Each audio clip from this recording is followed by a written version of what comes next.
Hi, Coach Mo. Hi, ladies. LaKeeshia came to me through feeling that her career had stalled out, and with two small kids, sort of feeling like maybe that was just what it was going to be while she was raising her kids. And when we had a conversation, she said, you know what? I want more now. Why do I have to wait?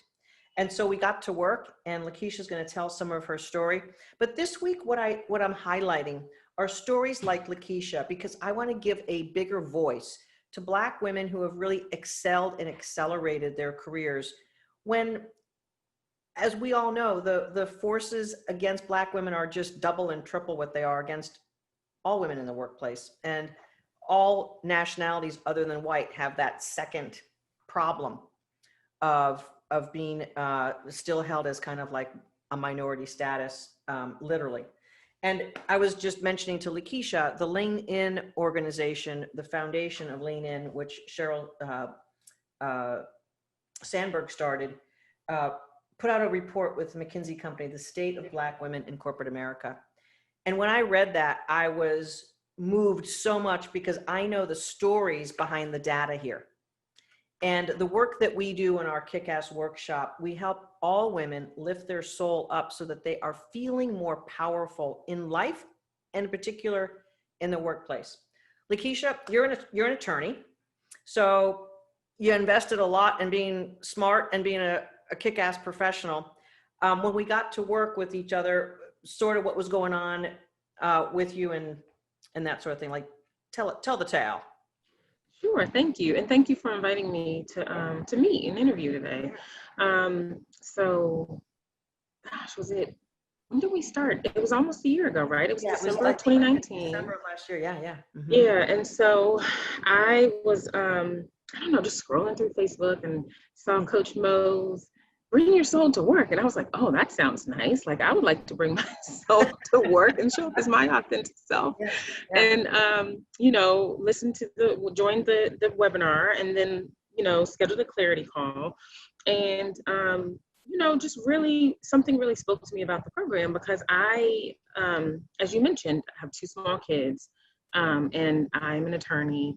And I've kind of, since law school, I've kind of just gone where the opportunities were, right? Like I right out of law school, went to work for the federal government at U.S. Department of Housing and Urban Development, in a management, leadership program, like Presidential Management Fellows program is what it's called. So it's a program to get your foot in the door in the federal government and like a pathway to leadership. Yeah. Quickly realized that it was not what I was expecting, right? It just wasn't challenging enough. It wasn't where I didn't want to end my career already kind of coasting in the federal government. I wanted just to be, I was like, I'm young. This is the time where I'm supposed to be really killing myself and making a difference and, challenging myself with work and helping to make a difference in the world. So I had recently got married. Right after that, had my first child. Then I was like, okay, am I crazy to leave this? People talk about the federal government like you never leave the federal government because it's just a cushy, opportunity and job and gig. Challenge yourself. Right. Why? And so I spoke to my husband, talked to my husband about it, and was just like, can we do this? Should I do it? Now, also, mind you, at this point, I was pregnant with our second child. And I'm like, can we leave? Can I leave? And then the job that I'd found, which was more of a challenge and was definitely putting me in the right direction, was like a $20,000 pay cut. And so pregnant with second child, leaving the federal government, the cushiness and the stability of that, pregnant with the second child to go take a policy counsel position at a nonprofit. So more in the legal policy work lane, more challenging, more in the direction of where I wanted my career to be going. My husband, completely supportive, as usual, just said, if you don't do it now, you're never going to do it. Because you're going to move up more and more in the government, and it's going to be harder to take a step back. And so you just got to go. You're miserable, just do it. So did that, stayed there for a couple of years, found another position, wound up at AARP, which is where I was when you and I met, and loved my work and the job there. But quickly realized that I was split between two teams. So there's in the government affairs division, there's a federal advocacy team and a state advocacy team in the headquarters. And so I was split between two teams. I was the only one that was split between two teams, so doing the double duty. And I was also the only one on both of my teams. It was a like a legislative representative instead of a senior legislative representative, which means more money, the title, the things that you expect when you're working hard and you're, proving yourself. And so I should be here. What's going on? I should be here with the rest of my colleagues. How does that look when we're out presentations or doing, you have your PowerPoint presentation and my name, legislative representative, my colleague's name, senior legislative. So it's just like we're doing the work, we're not getting the same. We have different titles. So really just was frustrating trying to push for more and asking for more at ARP, not seeing the results of that. And I understood they were just saying that it was going to just take a while. Didn't think anyone had any urgency in trying to fix it. I stayed there for 2 years, and that's when you and I happened upon each other. I found you, and you really asked some great questions in our clarity call. And you basically said, LaKeeshia, I'm 41 now, but I think then I was 40. And you said, or I guess no, because it's December. I was 41, and you said, okay, you're already in your 40s. You're an attorney. Like, you have a great career. Experience behind you. You are not where you should be. You're not getting the money you should be getting, and you're not at the level of your career that you should be at this point in your life. I was like, gosh, okay, great, Coach Mo. Way to make me feel good. But it was a wake-up call. It was microscope clarity, right? Listen, it was clarifying for real, because it was a call. It really to think. And I think as women, a lot of times we think this is, I'm where I deserve to be, or this is what, where I should be happy with whatever I've got. And I was doing well for myself, but you're right. But I had been trying to get into more management roles, a senior led rep, for example, or a director position somewhere else, and was really having a hard time breaking through because I'd never managed before. And so that was where what we drilled down on and we're really focused on was, okay, how do you sell to your, future employers that you're ready for this next step in your career with the experience you have, having never been a manager of staff, having managed fellows and interns and so on, but that you're ready for that next step, just like anyone else, could be. So, so now we're here. Yeah. So, yeah, I don't know. Do you want me to keep talking about now?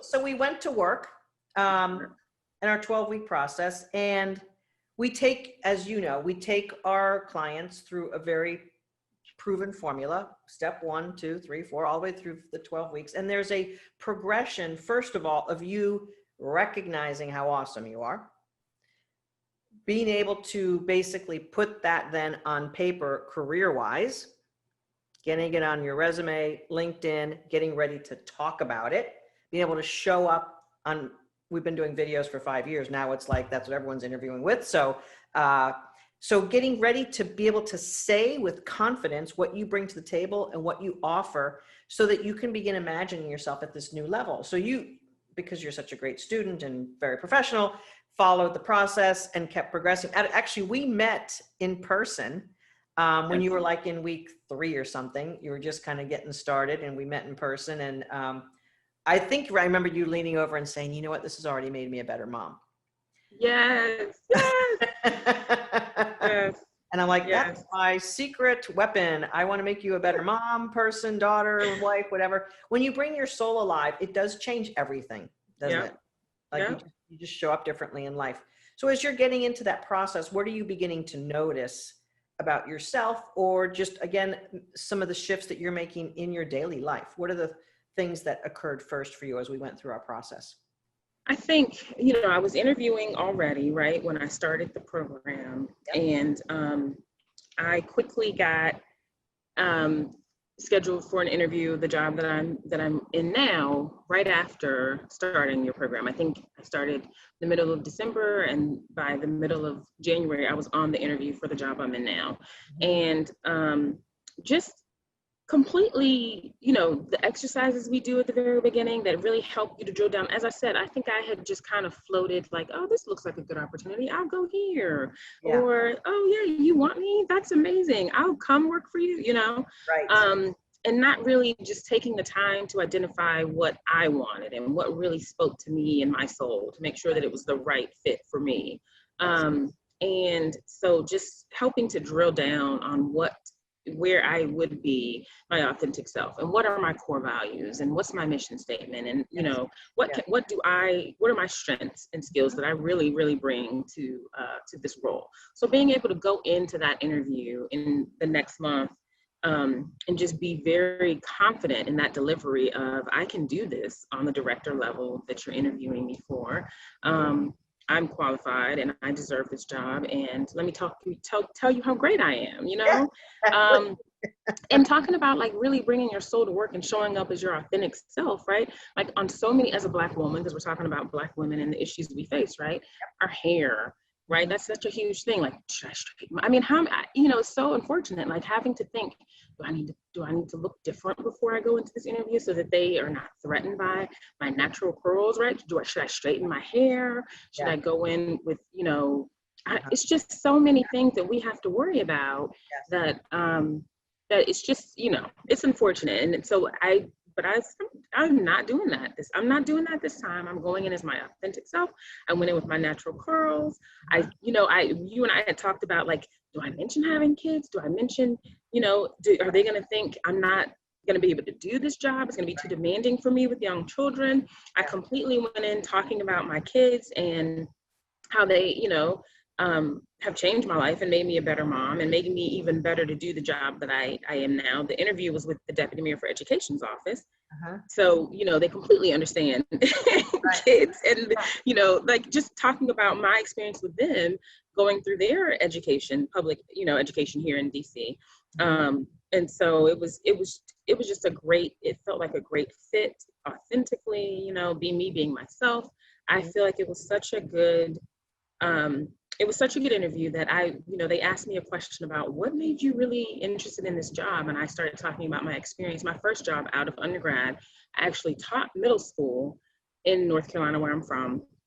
And I talked about the kids that I was teaching and how they were just, very,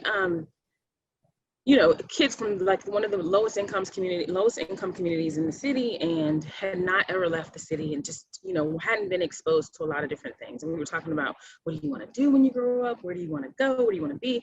And that they just they didn't have big dreams because they didn't know, right? That it's okay to dream and to think. And so they responded with things like, I want to be a cashier at the Winn-Dixie, or, I want to bag groceries at the food line, kind of things, right? Like not even thinking like I can be and do whatever I want to be, right? This is pre-Obama. So there's no, I can be the president. There was no, no big ideas. And so I started talking about that in an interview and how that has really stuck with me and motivated me to want to make sure that everyone has access to opportunities, no matter where you come from. And that's why education is so important to me, and housing where you live is so important because it's all so connected. And I got very emotional and started like tearing up. And I was like, I'm so sorry. Like, I don't, and so I finished it very, like I said, confidently and authentically. And then when I walked out, I was like, oh, they're going to think I'm crazy. They're going to either think I'm really crazy or they're going to think, oh, she's really passionate. We have to hire this woman right away. And that was on a Thursday. I got the call on a Monday, which was a holiday because it was MLK Day, that they wanted to hire me. And I was like, ah! So I think the evidence of the class showed itself like immediately, right? One of my good girlfriends said very profoundly when I talked to her, because then I came back to you and joined the Kick-Ass Leadership Academy too, right? And now I'm in another promotion position at the same job. And it happened right after I signed up for the Kick-Ass Leadership Academy and started doing that work. And so one of my girlfriends said, made a very profound comment, and she was like, you know what? Every time you bet on yourself, you win. I was like, you know what? You're right. You're right. Great words. Very great words. Yes. And what better to bet on than yourself? Exactly. But it's, you're taught not to do that, right? You're taught to put everybody else first as a woman, as a mom. And Black women, and how I understand being super polite and being sort of fearful of pissing people off. And I mean, yeah, it's like, ooh, am I allowed? May I please? Can I? And you mentioned getting emotional in the interview. Yeah. That's not polite. Okay. I mean, but here's the thing. Your bigness of what you are, what you care about, what is important to you is exactly the reason why someone wants you on their team. Yes. And when we hide that, because we've been told to shut it down and don't be like that, and that's not proper, and people aren't going to like you, they're going to think whatever. And if that's the vigilance that you're carrying through life, first of all, it's draining as all hell. It wears us down. It starts to bleed into everything that we doubt ourselves about. And that's so cool that your friend saw that every time you bet on yourself, you win. That is fantastic. Yeah, it was a good quote. I was like, you're right. You're so right. Yeah, because you're telling yourself at a deep level, I'm worth the next thing. Yep. And absolutely. And so here you are now, less than a year in your new job. Yeah. Several months ago, they tapped you on the shoulder for an interim promotion because someone was out on maternity leave, I think it is, right? Yeah. And you're like, wait a minute, I just got here. You're putting me in that position to support that while she's gone? What? Exactly. Right. And there's more work to be done. There's always more work to be done, right? Yeah. Because now I see, like, one of my friends was asking me about the position and the job, and I started talking about the reasons that I may have been chosen. And she was like, wait a minute, are you second guessing and downplaying why you were picked to do this job? And I was like, I mean, maybe, but I'm also kind of just giving the realistic, lay of the land, kind of. But it is, I mean, it's unfortunate that those things are just always kind of creeping thoughts, creeping back there. Like, am I gremlins away a little bit more, right? Yeah, absolutely. Like, am I deserving of this? Am I doing a good enough job? Am I, why did you pick me? Why? But yes, so I've been asked, I started there at the end of February, still in the program, still in the initial, social work program, KICAS program. Yeah. And my current supervisor at the time still is, she's just out on maternity leave. She decided to have a baby, and they said, well, we're gonna have to find someone to fill her role while she's out. And the deputy mayor, my boss, said, I'm gonna call people on the senior leadership team and start having conversations with you all about who that should be. And I immediately thought, oh, well, that won't be me. This was in June, probably early July. I just started like 3 months ago, basically, because it was the end of February. And so I'm like, I'm the newest person here. I'm still learning things. I'm coming from the housing world. We're in education now. Like, I'm still learning a lot. Not to mention, this is my first foray in the local government space. I've been in nonprofits, I've been in federal government, so I was like, okay, well, he's gonna make these calls to other people on the team. And then when he called me to ask me to step into the role, I was like, what? You must have the wrong LaKeeshia. I was like, wait, what?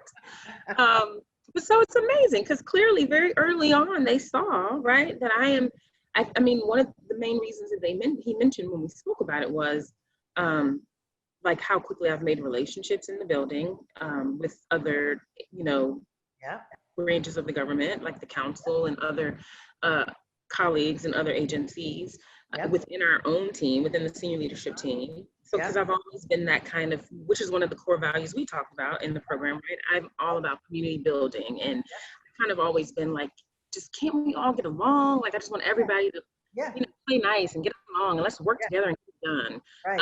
So they very quickly picked up on that, I guess, because I've shown up in my authentic self, and that was one of the things they valued. You weren't hiding and trying to be a version of you that you thought they were wanting you to be. You were practicing and had practiced and given yourself permission with the tools, of course, that we teach you and show you how to do, but you have to give yourself the permission to be that version of you. And when you do, the stuff that matters the most is what that is. Yeah. Because you know what? Let's face it. Are there better attorneys than you? Maybe. Are there worse attorneys than you? Sure. Definitely. Okay. So being an attorney or being good at your job is like a plus or minus 50%. Like there's a big wide range of competency that you can be at to keep a job. Right. Let's face it. It's the stuff about your soul and your personal power and your influence and your engagement that is the difference maker. Because you could be an average or below average competent in your job, but you're like super above average at influence and engagement and making things happen, you're going to soar. And if you're below average in that, you're going to get stuck. And when you're hiding your brilliance and you're not giving yourself permission to be awesome, you're keeping yourself away from your light. Right. And that, as you know, is the journey we take our ladies through. Like, let's pull off all those layers that are causing you to hide yourself. Let's expose that, first of all, to you. Let's help you articulate that and be that. Let's practice it week after week. And then when you go on an interview, you're like totally showing up as your rock star self and being powerful. And they're like, we got to hire her because she's like got something to say and she cares about stuff and she's smart and we like her. Yeah.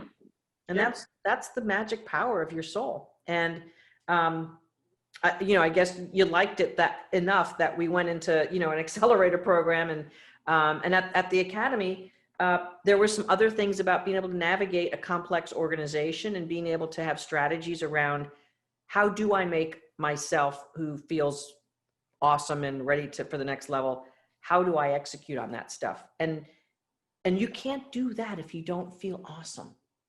Yes. Like you can have a guidebook to being awesome, and if you don't feel it, you're not going to do it. You're not going to be able to be that. Right. And it's so great to see you not only shine as a professional woman, but also as a Black woman. I'm sure you're inspiring people at your workplace because of how you're showing up. I'm sure of it. I'm positive. Yes. And I know you've got 2 young people who you mean the world to, and them watching you, again, as you know, kids watch the unspoken. They see how we act and how we are. They see our commitment. They see our joy or lack thereof. And I know that you've given them much more brightness coming from their lovely mother than you did before. No offense to the before picture, but yeah. I have a sense of what was going on there. You were just shut down. Yeah. Yeah, completely. And now you're just shining bright enough that you're going, really? Am I allowed to be this bright? And I'm here to tell you, you're just getting started.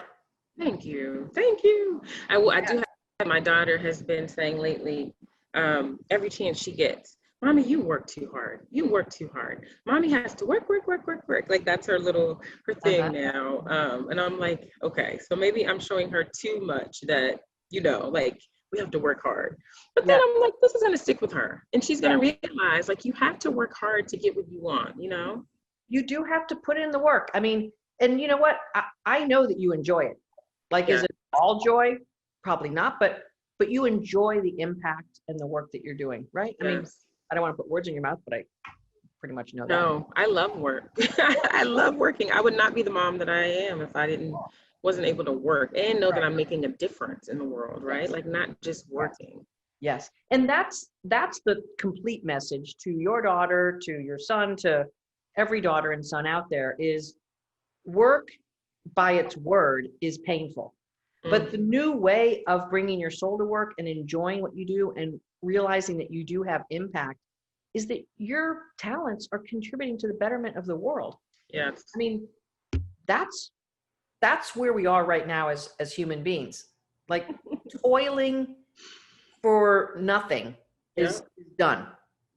And feeling like you have to take jobs because that's what was offered to you, done. Yes. And not having your own path or being just situationally, oh, that looks interesting. And then you wake up, with 10 years left in your career and you're like, I don't even know how I got here. Right. So you've got a path, you've got a fantastic career ahead of you, whether you stay where you're at or you expand from that and go in another upward direction. There's so much opportunity for you. And now doesn't it make sense as to who you are and what you've been and where you are now.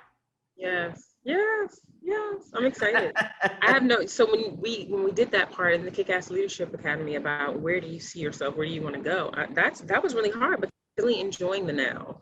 I worked hard to get here. And so I'm Yes. like, I just got here. I want to enjoy this a little bit longer before I start planning for the next, you know? Yes. So I still don't know what's next Mhm. and where I want to go, Sure. but I am really enjoying it. Yeah. Yeah. Well, if you keep unveiling who you are and you keep showing up as the biggest version of LaKeeshia, opportunities are going to match that. When you're shut down, there's no rhyme or reason to it, because Yeah. there's no, the attractor pattern isn't matching your greatest brilliant self. So if you stay your greatest brilliant self, the path forward is going to be pulling you toward what it is that you're putting out. Right.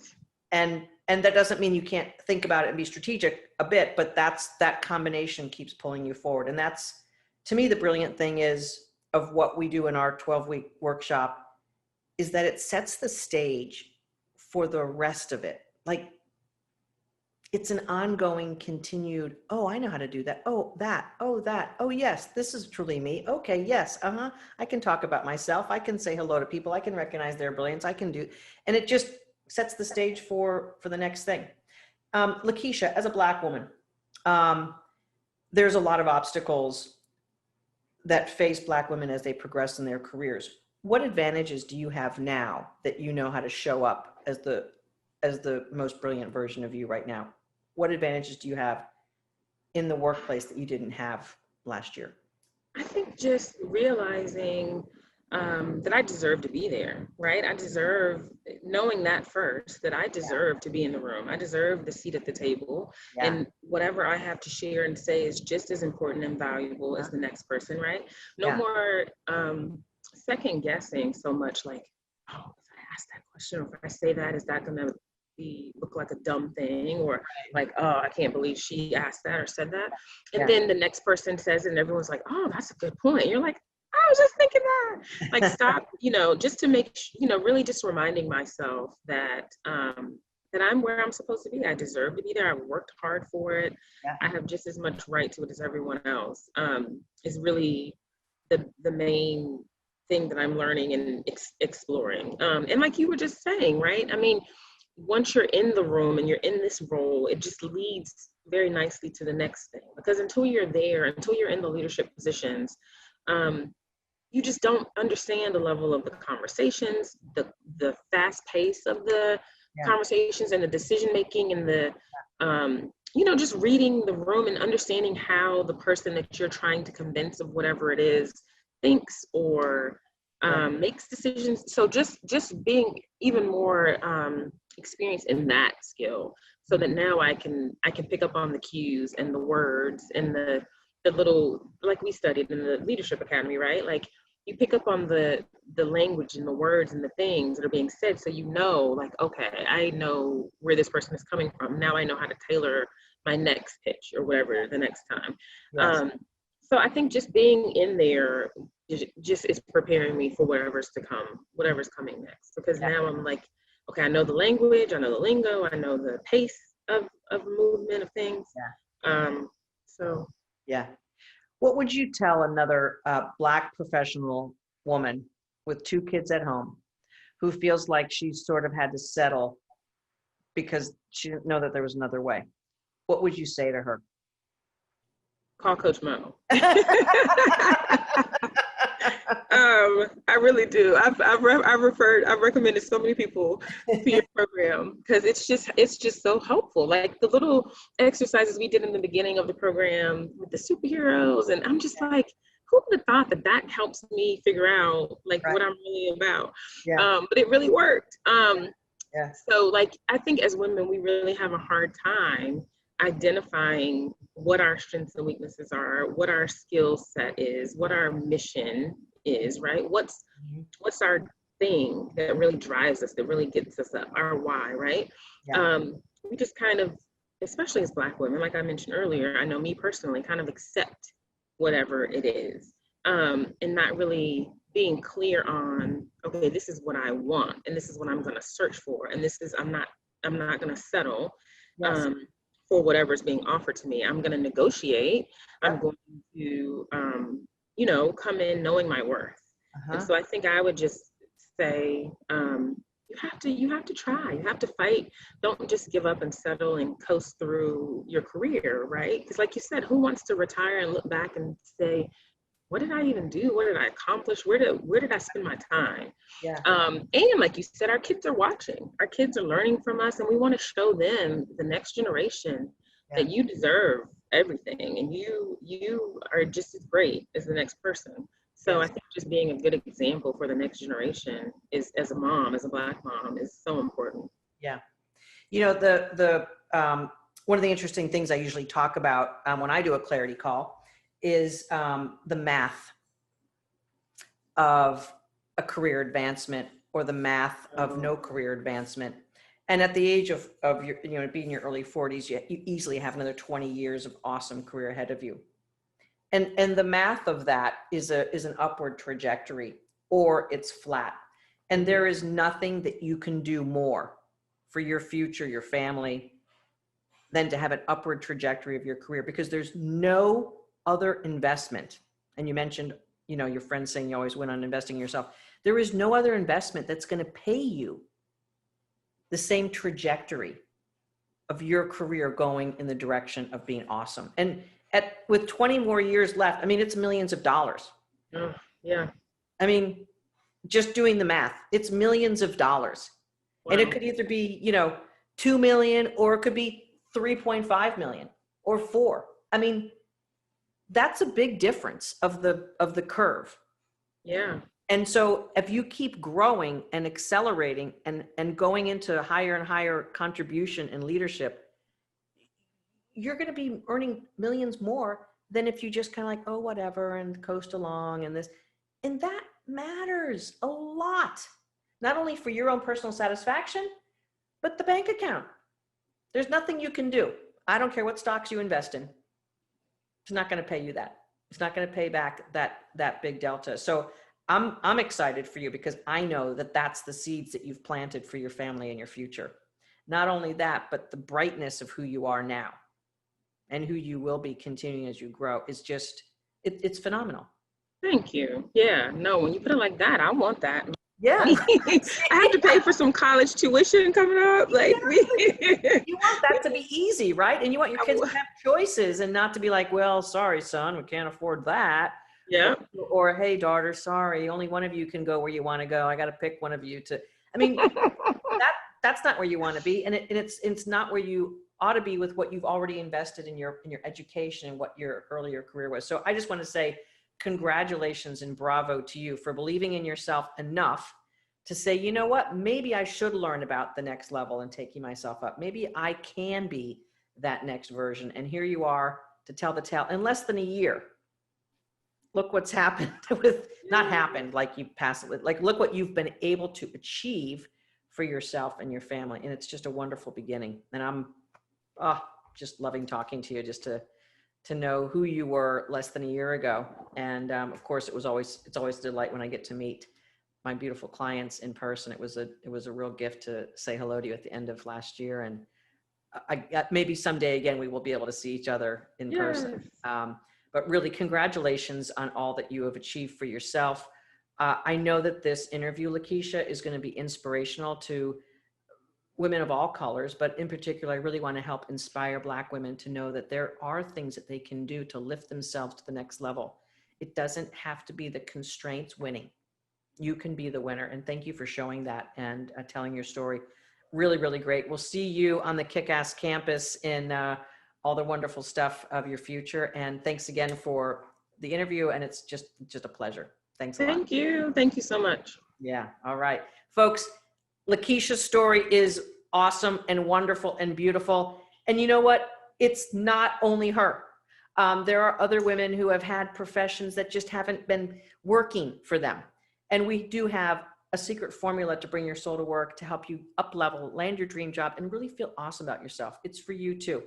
Follow links below and totally rock what's possible for you. Again, thanks LaKeeshia for joining me on my series, Black Women's Careers Matter. And yes, they do. And when they go up, they matter even more because the influence is greater.